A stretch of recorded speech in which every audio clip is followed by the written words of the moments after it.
up, speak up. Hi, welcome to Speak Up.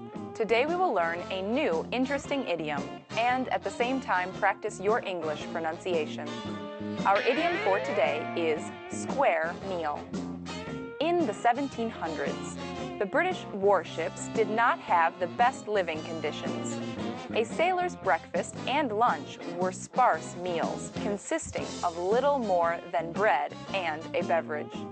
But the third meal of the day included meat, which was served on a square tray. Square meal, or food on the square tray, was the most substantial meal served during the day.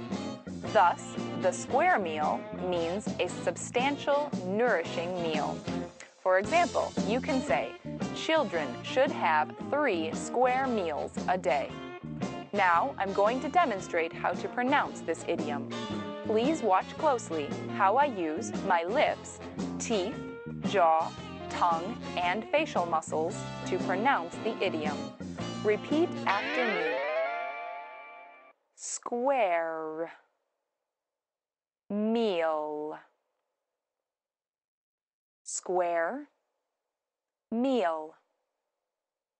Square meal. Good job, everyone. Thank you for watching Speak Up. All the best and see you soon.